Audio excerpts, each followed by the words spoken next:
À 9 heures, le 26 février 1945, le soldat de première classe Douglas Jacobson était accroupi derrière une roche volcanique sur le versant ouest de la colline 382, observant l'équipe de bazooka devant lui se faire prendre sous le feu d'un canon antiaérien japonais de 20 mm. 19 ans. 3 campagnes insulaires. Aucune décoration. Les Japonais avaient fortifié la colline 382 avec 16 positions durcies, chacune conçue pour abattre les marines grâce à des champs de tir croisés. Jacobson s'était engagé dans la réserve des marines à 17 ans, montant sur son âge pour entrer dans la guerre. À Port Washington, dans l'État de New York, il travaillait comme dessinateur pour son père et passait ses étés comme maître-nageur sur les plages de Long Island. Maintenant, il faisait partie de la compagnie I, 3e bataillon, 23e régiment de marine, 4e division de marine, clouée au sol sur la colline la plus fortifiée d'Iwo Jima. L'île ne faisait que 8 miles carrés. Un désert de cendres volcaniques et de morts. 5 jours plus tôt, 30 000 marines avaient débarqué en s'attendant à une faible résistance. Le renseignement s'était trompé de manière catastrophique. Le commandant japonais, le lieutenant-général Tadamichi Kuribayashi, avait passé 8 mois à transformer Iwo Jima en forteresse. 18 km de tunnels, des casemates en béton, de l'artillerie dissimulée. Et la colline 382, point culminant au nord du mont Suribachi, constituait le pilier de tout le système défensif. Les marines appelaient ce secteur le hachoir à viande. Ce n'était pas une métaphore. En 7 jours de combat, le 23e régiment de marine avait perdu près de la moitié de ses effectifs. Compagnie après compagnie avait tenté de prendre la colline 382. Chaque assaut se terminait de la même manière. Les tireurs japonais attendaient que les marines traversent le terrain découvert, puis ouvraient le feu depuis des positions que les bombardements n'avaient pas détruites. Les chars Sherman brûlaient. Les équipes de lance-flammes mouraient avant d'atteindre leur cible. Des sections entières disparaissaient dans la cendre volcanique. La colline 382 s'élevait à environ 38 mètres au-dessus des plages noires. Les Japonais avaient transformé son sommet en un labyrinthe de bunkers interconnectés et de positions de combat. Des canons anti-chars de 57 mm contrôlaient chaque approche. Des nids de mitrailleuses couvraient les flancs. Des chars légers étaient enterrés dans des crevasses, invisibles jusqu'à ce qu'ils ouvrent le feu. Et à la base de la colline, un canon antiaérien de 20 mm balayait la zone de mort avec une efficacité dévastatrice. Jacobson observa l'équipe de bazooka composée de 2 hommes avancés. Le chargeur portait 4 roquettes M6 à 3 dans un sac en toile. Le tireur tenait le lanceur, un tube d'acier de 1,40 m pesant environ 6 kg. Ils avancèrent de 15 mètres. Le canon antiaérien ouvrit le feu. Les 2 marines tombèrent. Le bazooka glissa dans la cendre. La compagnie y était bloquée. Sans détruire ce canon, tout l'assaut s'effondrerait. En 30 minutes, la compagnie avait déjà perdu 17 morts et 26 blessés. Les défenseurs japonais étaient invisibles. Chaque rocher pouvait cacher un tireur. Chaque creux pouvait dissimuler une mitrailleuse. Les marines mouraient sans même voir l'ennemi. Jacobson fixa le bazooka abandonné en terrain découvert. Cette arme était conçue pour 2 hommes, un tireur et un chargeur. Personne ne l'utilisait seul. Le souffle arrière pouvait blesser un tireur isolé. Le poids rendait l'utilisation solo presque impossible. Et recharger sous le feu nécessitait 2 hommes. Mais les 2 hommes étaient morts. Le canon antiaérien tira à nouveau. 3 marines supplémentaires tombèrent. La compagnie y combattait depuis plus d'1 heure. Les positions japonaises semblaient imprenables. Le commandement observait. Un échec ici signifiait un échec sur tout le front de la 4e division. Au-delà de la colline 382 se trouvait l'amphithéâtre, Turkey Knob et les ruines de Minami Village, tous hérissés de canons ennemis. Jacobson saisit son fusil et se dirigea vers le bazooka. La cendre volcanique n'offrait aucun abri. Les tireurs japonais avaient une vue dégagée. Un marine avait déjà tenté de récupérer l'arme. Il avait parcouru 5 mètres avant d'être abattu. Jacobson continua. Il atteignit le bazooka et le saisit. 4 roquettes restaient dans le sac du chargeur mort. Il passa la bandoulière sur son épaule et souleva le tube. 6 kg d'acier. 4 roquettes de 5 kg chacune. Plus de 30 kg à transporter. Et il devait courir. Le canon le suivit. Jacobson courut. Le canon tira. Les balles sifflèrent à quelques centimètres de sa tête. Il plongea derrière des rochers brisés à 30 mètres de la position japonaise. La poussière volcanique recouvrit son uniforme. Le tube était brûlant sous le soleil. Il n'avait jamais tiré seul avec un bazooka. L'entraînement était strict. Le tireur prend position. Le chargeur insère la roquette. Connecte le fil d'allumage. Tapote le casque du tireur. Le tireur vérifie l'arrière. Et tire. Jacobson n'avait pas de chargeur. Il posa le tube au sol, sortit une roquette M6 à 3 du sac. Elle mesurait 48 cm, avec une charge creuse contenant 700 grammes d'explosifs. Il l'inséra à l'arrière, tira le fil et le fixa au contact. Ses mains allaient vite. Les Japonais ajustaient leur tir. Il épaula le bazooka. Le poids le déséquilibra. Main gauche sous le tube. Main droite sur la détente. Il estima la distance à 80 mètres. L'arrière du tube était ouvert. Le souffle allait jaillir sur 15 mètres. Mais il était seul. Il se leva. Visa. Tira. Le circuit s'enclencha. Le moteur s'alluma. La roquette partit. Explosion de feu et de fumée. La roquette atteignit la cible en 1 seconde. Impact direct. La charge perfora l'acier et explosa. Le canon et ses 4 servants furent pulvérisés. La compagnie y recommença à avancer. Jacobson se jeta au sol et rechargea. Seul, plus lentement. 40 secondes. 2 mitrailleuses japonaises ouvrirent le feu depuis la pente.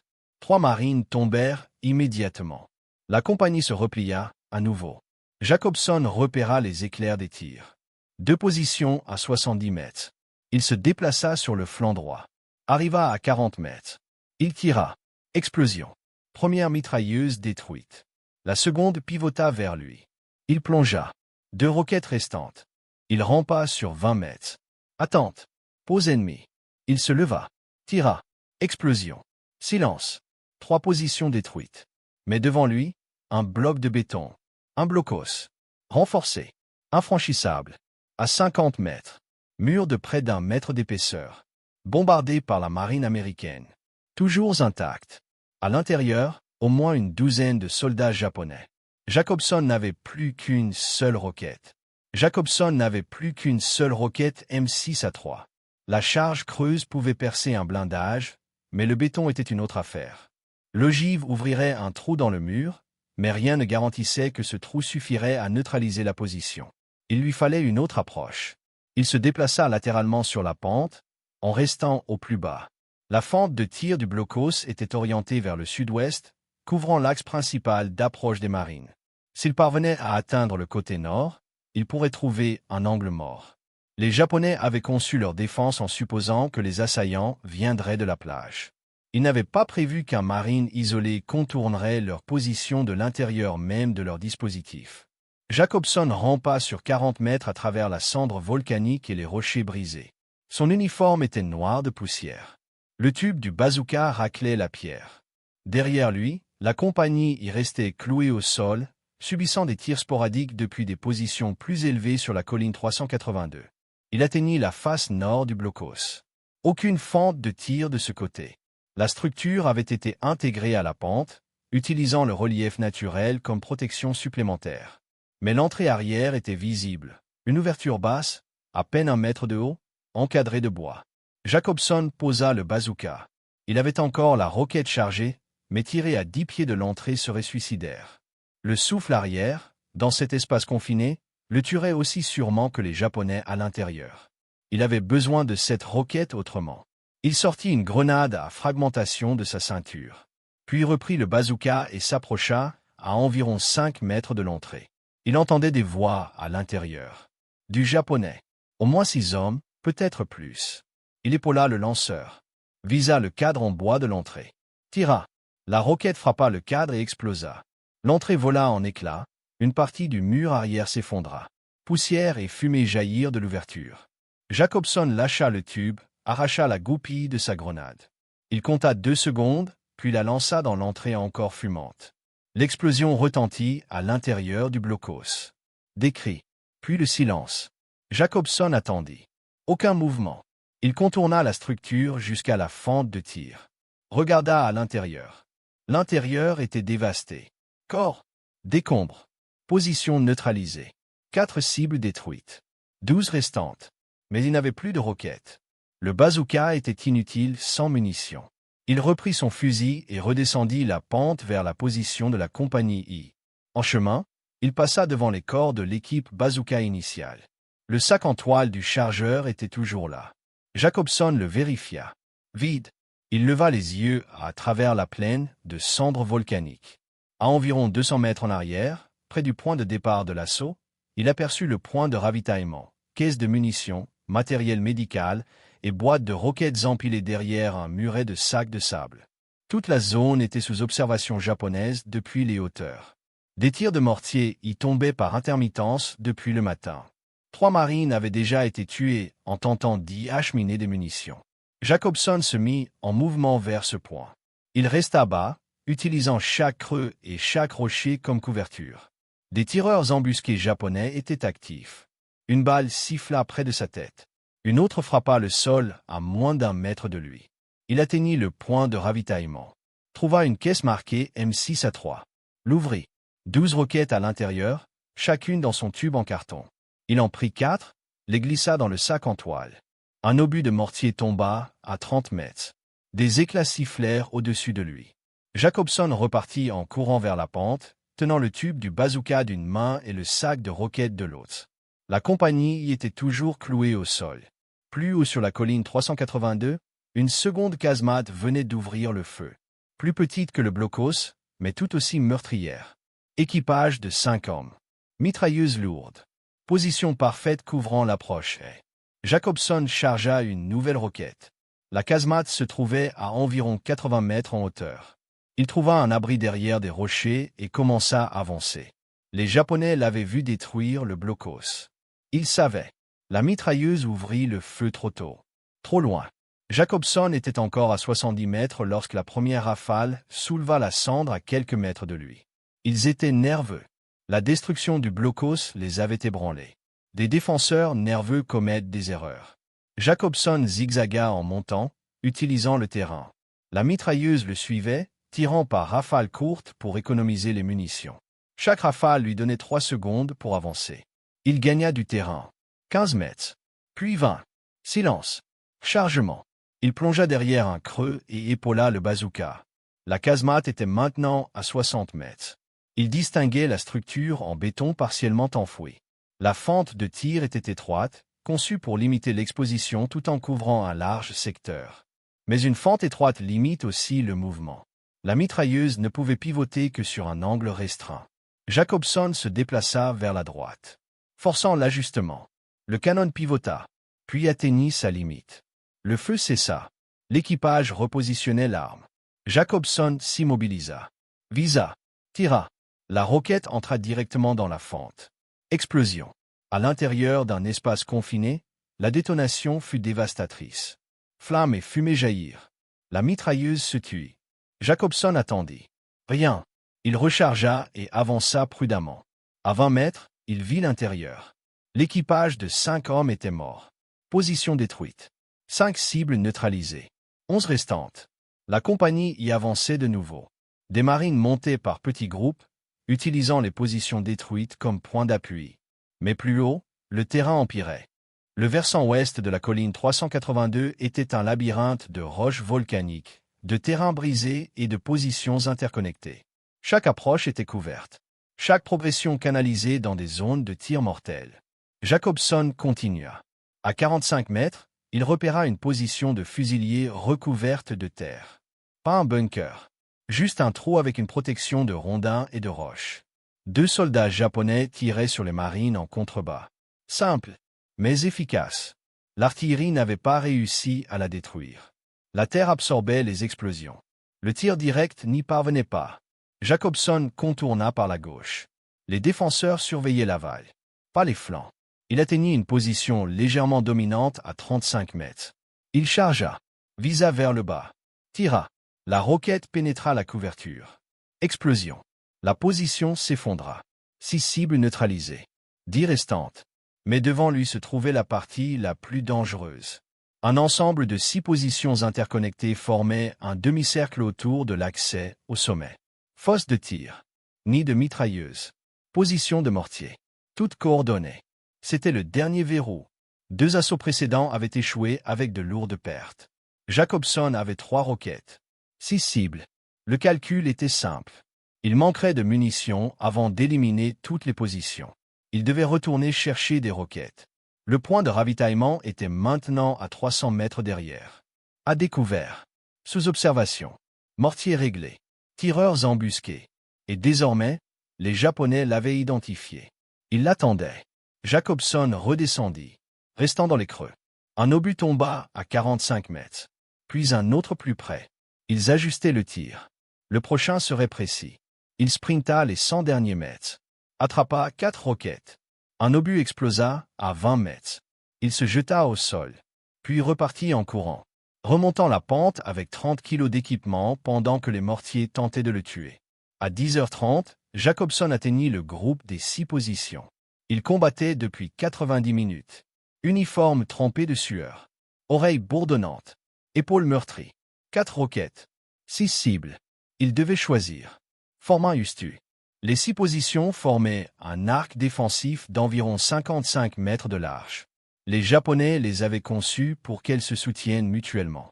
S'il attaquait la position la plus à gauche, les autres auraient des lignes de tir dégagées sur lui. S'il attaquait par le centre, les 6 pouvaient l'engager simultanément. Les positions étaient espacées de 15 à 20 mètres, assez proches pour se couvrir, mais trop éloignées pour qu'une seule roquette puisse en détruire plusieurs. Jacobson observa le dispositif. À l'extrême droite, une fosse de tir avec 2 hommes.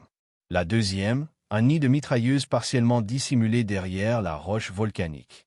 Les 3e et 4e, des positions de mortier. La 5e, une autre fosse de tir. La 6e, un poste d'observation renforcé avec vue sur toute la pente ouest. Il prit sa décision. Commencer par le poste d'observation. Sans observateur, les autres combattraient à l'aveugle. Il se déplaça largement sur la droite, contournant le périmètre défensif. Le terrain était brisé, couvert de roches tranchantes qui déchiraient son uniforme. Les défenseurs japonais regardaient vers le bas, concentrés sur l'avance principale des marines. Ils n'attendaient pas une attaque sur leur flanc. Jacobson atteignit une position à 65 mètres du poste d'observation. Il chargea une roquette, épaula le lanceur et tira. La roquette frappa le mur renforcé et explosa. Un côté de la structure s'effondra. Il rechargea immédiatement. Tira une seconde roquette dans les décombres fumants. Le poste d'observation fut pulvérisé. 2 soldats japonais en sortirent, blessés. Des fusiliers de la compagnie I, désormais en progression, les abattirent. Jacobson n'attendit pas. Il se dirigeait déjà vers la position suivante, la fosse de tir. 2 soldats japonais armés de fusils Arizaka. Ils avaient vu l'explosion. Ils scrutaient les flancs. À 35 mètres, l'un d'eux repéra Jacobson. Il leva son arme. Jacobson plongea à couvert alors que le tir claquait. 2 roquettes restantes. 5 positions. Il ne pouvait pas gaspiller une roquette pour 2 hommes. Il sortit une grenade. Attendit 3 secondes. Se releva et lança. La grenade tomba dans la fosse. Explosion. Les 2 défenseurs furent tués. 4 roquettes utilisées, 2 grenades. 8 positions détruites. 8 restantes. Les 4 positions restantes ouvrirent le feu. Des balles traçaient autour de lui. Les équipes de mortiers ajustaient leurs tirs. Il entendait le bruit sur caractéristique des tubes. 10 secondes avant impact. Il courut vers la gauche. Les obus frappèrent l'endroit qu'il venait de quitter. Des éclats sifflèrent. Il trouva un abri derrière une crête basse. La mitrailleuse de la 2e position le suivait. Rafale courte. Tir discipliné. Un tireur expérimenté. Impossible de bouger sans s'exposer. Il chargea une roquette. La position était à 45 mètres, encastrée dans une dépression naturelle. Il attendit une rafale. Comptabilisa 5 coups. Le tireur économisait ses munitions. Pendant la pause, Jacobson se leva, visa, tira. La roquette frappa le bord de la dépression et explosa. La mitrailleuse se tut. Il ne savait pas si elle était détruite ou simplement neutralisée. Il rechargea. Un soldat japonais surgit de la position en flammes, courant vers la suivante. Jacobson le tua avec son M1 Garand. 2 roquettes restantes. 3 positions. 2 mortiers. Une fosse de tir. Priorité aux mortiers. Il monta, en angle vers la première position à 55 mètres. L'équipe rechargeait. Elle ne l'avait pas vu. Il épaula. Tira. Impact direct. Explosion massive. Le tube de mortier fut projeté en l'air avant de retomber 25 mètres plus loin. 2 morts instantanés. Un 3e sortit en rampant, en feu. Une roquette restante. 2 positions. Il rechargea la dernière. Deuxième mortier à 35 mètres. La fosse de tir entre lui et la cible.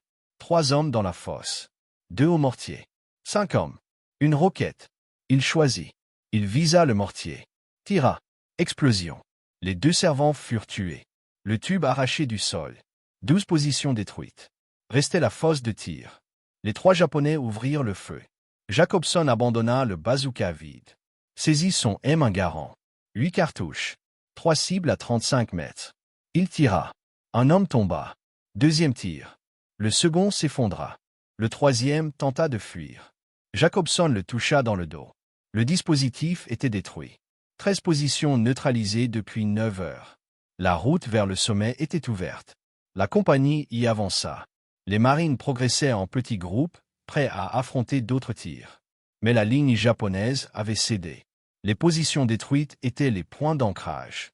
Sans elles, les défenseurs restants étaient isolés. Jacobson regarda vers le bas. À sa gauche, de l'autre côté d'un ravin, une autre compagnie était bloquée. Des marines accroupis derrière des rochers, incapables d'avancer. Sous un feu intense provenant d'une position invisible. Une unité du 24e marine, appuyant l'assaut. Bloqué à 180 mètres du sommet. Jacobson n'avait plus de roquettes. Mais il identifia la menace, une casemate dominant l'approche et fente de tir orientée vers le ravin. Zone de mort. Il reprit le tube vide et redescendit vers le point de ravitaillement. Ses jambes brûlaient. Son épaule le lançait. Presque 2 heures de combat. Sans eau. Le point avait avancé. Il trouva une nouvelle position 60 mètres plus bas. Des roquettes M6 à 3. Il en prit 4. Puis traversa le ravin vers la compagnie bloquée. Terrain découvert. Snipers actifs. Une balle frappa à moins d'1 mètre. Une autre siffla au-dessus. Il atteignit les marines. Un capitaine le vit. Désigna la casemate. Jacobson hocha la tête. Cible identifiée. À 70 mètres, surélevé de 5 mètres. Position parfaite. Structure intacte malgré les bombardements. Fente couvrant tous les axes. Jacobson se déplaça vers la droite, remontant le bord du ravin. L'équipage tirait vers le bas, concentré sur les marines. Une mitrailleuse lourde type 92. 7,7 mm 600 coups minute. Dévastatrice à cette distance. Jacobson monta en utilisant les zones mortes. La mitrailleuse ne pouvait pas s'abaisser suffisamment. Il exploita l'angle mort. Arriva à 45 mètres, légèrement en contrebas. Chargea. Angle difficile. Tir en montée égale, précision réduite. Mais la fente était visible. 90 cm de large, 45 cm de haut. Il visa. Corrigea. Tira. La roquette frappa le mur au-dessus de la fente. Explosion. Béton éclaté, mais structure intacte. La mitrailleuse continua. Il rechargea. Ajusta plus bas. Tira. La roquette entra dans la fente. Explosion interne. Flamme. Fumée. Silence. Position détruite. 14 positions neutralisées. Il en restait 2. La compagnie en contrebas avança immédiatement. Traversa le ravin. Monta vers le sommet.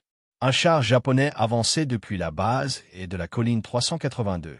C'était un char léger type 95 Ago, 7 tonnes, moteur diesel, canon principal de 37 mm, demi-mitrailleuse type 97, équipage de 3 hommes. Les Japonais utilisaient ces chars comme des casemates mobiles à Iwo Jima, les plaçant dans des crevasses et des dépressions où l'artillerie navale américaine ne pouvait pas les atteindre. Celui-ci montait la pente et, broyant les cendres volcaniques à 8 km/h. Sa tourelle pivotait de gauche à droite, à la recherche de cibles. Le chef de char avait repéré l'avance des marines et se déplaçait pour les intercepter. Jacobson observait à 70 yards. Le char se trouvait en contrebas, progressant dans un petit vallon menant vers le sommet. Derrière lui, il voyait la compagnie de marines qu'il venait d'aider. Ils avançaient à découvert, inconscients de la menace. Le char s'arrêta. La tourelle pivota vers les marines. Le canon de 37 mm s'éleva. Jacobson chargea une roquette. Le blindage du type 95 était mince. 14 mm à l'avant, 12 mm sur les côtés, 6 mm sur le dessus. La charge creuse du M6 à 3 pouvait pénétrer jusqu'à 100 mm d'acier. Le char était vulnérable sous tous les angles. Mais un char restait une cible dangereuse, même léger. L'équipage du Ago était entraîné à combattre sous le feu, et si Jacobson manquait son tir, le char se retournerait contre lui. Il visa la tourelle. Le commandant japonais était visible à travers l'écoutille ouverte, scrutant le terrain. Jacobson tira. La roquette frappa le côté gauche de la tourelle, et explosa. La charge creuse traversa le blindage et détonna à l'intérieur. Le mécanisme de la tourelle se bloqua. De la fumée s'échappa de l'écoutille. Le moteur continuait de tourner, mais le canon ne pouvait plus pivoter. Le char était endommagé, mais pas détruit. Les mitrailleuses fonctionnaient encore. L'une d'elles ouvrit le feu, balayant la pente. Les marines se jetèrent à couvert. Jacobson rechargea. Le char tenta de reculer, descendant le vallon pour fuir. Le pilote ne pouvait pas voir la position de Jacobson. La tourelle endommagée bloquait sa vue vers le haut. Jacobson se déplaça vers la gauche, contournant le char. Il atteignit une position à 60 yards, avec un tir clair sur l'arrière. Le compartiment moteur, le blindage le plus fin, 6 mm. Il visa, tira. La roquette frappa le moteur et pénétra. L'explosion fut immédiate. Le carburant diesel s'enflamma. Le feu se propagea dans tout le véhicule, gagnant le compartiment de l'équipage par la tourelle endommagée. 2 membres d'équipage japonais sortirent en flammes. Des tireurs marines les abattirent. Le char brûlait. Une fumée noire s'éleva dans le ciel du matin. 15 positions détruites. Il en restait une. Jacobson n'avait plus qu'une roquette. Il leva les yeux vers le sommet de la colline 382. La dernière position japonaise était visible. Un grand blocos, plus imposant que les autres. Mur en béton, plusieurs embrasures de tir. La structure dominait l'accès au sommet. C'était le dernier point fort. S'il le détruisait, la colline tomberait. Il commença à grimper. La pente était raide. Les cendres volcaniques cédaient sous ses bottes. Il était épuisé. 2 heures de combat continu. 30 kilos d'équipement. Pas d'eau. Pas de repos. Derrière lui, la compagnie I et les marines du 24e régiment avançaient désormais ensemble. Ils s'étaient rejoints dans le ravin. Environ 80 hommes, assez pour prendre le sommet une fois le blocos neutralisé. Jacobson atteignit une position à 40 yards. Il voyait des soldats japonais bouger à l'intérieur. Au moins 6 hommes, peut-être plus. Armés de fusils et de grenades. Il savait qu'il arrivait. Le blocos avait été conçu pour résister au bombardement naval. Mur de plus d'1 mètre d'épaisseur, béton armé mêlé à la roche volcanique. Toit renforcé de couches de terre et de pierre. Même un obus de 406 mm de cuirassé n'avait pas réussi à le détruire. Jacobson n'avait qu'une roquette. Il étudia la structure. Les embrasures étaient étroites. Trop étroites pour garantir qu'une roquette y pénètre. S'il manquait, l'explosion endommagerait peut-être l'extérieur, mais ne neutraliserait pas la position. Et les Japonais le tueraient avant qu'il ne recharge. Il lui fallait une autre approche. Jacobson se déplaça vers la droite, contournant l'arrière du blocos. Le terrain était exposé. Les Japonais le virent à travers les fentes de tir et ouvrirent le feu. Les balles sifflaient près de sa tête. Il plongea derrière des rochers. De cet angle, il vit l'entrée du blocos, une porte renforcée, cadre en acier, panneaux en bois. Elle faisait face à l'opposé de l'attaque principale américaine. Les Japonais n'avaient pas prévu qu'on atteigne ce côté. Jacobson chargea sa dernière roquette. Vise la porte. Tire. La roquette frappa le cadre métallique et explosa. La porte vola vers l'intérieur. Une partie de l'entrée s'effondra. Fumée et poussière jaillirent. Jacobson abandonna le bazooka, prit son fusil M1 Garand, arracha 2 grenades de sa ceinture et se précipita vers l'entrée fumante. Il lança la première grenade. Explosion à l'intérieur. Puis la seconde. Nouvelle détonation. Ensuite, il entra. À l'intérieur, chaos. Fumée. Débris. Corps. Des soldats japonais blessés. Jacobson tira. Avança pièce par pièce. Combat rapproché. Brutal. Corps à corps par endroits. Son M1 se vida. Il sortit son pistolet. Continua. En moins de 2 minutes, le blocos était silencieux. 16 positions ennemies détruites. 75 défenseurs japonais tués. 30 minutes d'action continue entre 9h et 9h30. Puis encore 90 minutes pour nettoyer les positions restantes. Le soldat de première classe Douglas Jacobson, 19 ans, avait brisé la ligne défensive japonaise sur la colline 382. Derrière lui, la compagnie y atteignit le sommet. Les marines s'engouffrèrent dans la brèche. À midi, le 23e régiment tenait les hauteurs. À 13h, Il nettoyait le versant opposé. La colline 382, pilier du système défensif japonais, à Iwo Jima, était tombée. Le prix fut lourd. La compagnie y perdit 43 hommes, tués ou blessés. Le 23e Marine subit 50% de pertes depuis le débarquement du 19 février. Mais la colline 382 était désormais américaine. À 14 heures, Jacobson redescendit. Uniforme déchiré. Visage noirci par la cendre et la poudre. Il tenait le tube vide du bazooka. Un infirmier de la Navy l'examina. Coupure légère. Contusion. Déshydratation sévère. Rien de mortel. Quelqu'un lui demanda comment il avait fait. Jacobson répondit qu'il ne savait pas. Il n'avait eu qu'une idée, quitter cette colline. La bataille d'Iwo Jima dura encore 3 semaines. L'île ne fut sécurisée que le 16 mars. 6821 marines tuées. 17 000 blessés. Sur 21 000 défenseurs japonais, seuls 216 se rendirent. 27 marines et marins reçurent la Medal of Honor, un record pour une seule bataille. Jacobson fut promu caporal en avril 1945. Il rentra aux États-Unis en septembre. Le 5 octobre 1945, le président Harry Truman lui remit la Medal of Honor à la Maison-Blanche. Jacqueline Lucas, plus jeune récipiendaire d'Iwo Jima, l'a reçue le même jour. Jacobson quitta l'armée en décembre 1945, se réengagea en 1946, suivit l'école d'officier à Quantico, devint sous-lieutenant en 1954. Il servit au Japon, à Okinawa, en Chine, au Vietnam. Avant sa retraite, son commandant lui apprit qu'il était le seul officier du corps des marines sans diplôme secondaire. Jacobson passa le GED, réussit, obtint son diplôme en 1967, puis prit sa retraite comme major après 24 ans de service. Il s'installa dans le New Jersey, travailla dans l'immobilier, épousa une enseignante rencontrée à Okinawa, puis déménagea en Floride en 1987. Il parlait rarement de la guerre. Douglas Jacobson mourut le 20 août 2000 à Port Charlotte, Floride. Insuffisance cardiaque et pneumonie. 74 ans. Il est enterré au cimetière national d'Arlington. L'État de Floride a donné son nom à une maison de soins pour vétérans, le Douglas T. Jacobson State Veteran Nursing Home. 16 positions. 75 ennemis. 30 minutes. Un marine. Un bazooka conçu pour 2 hommes. La colline 382 est tombée parce que Douglas Jacobson a refusé de s'arrêter. Si cette histoire vous a marqué, faites-la vivre. Abonnez-vous. Partagez. Ces histoires ne doivent pas disparaître. Des chenilles sur la pierre volcanique.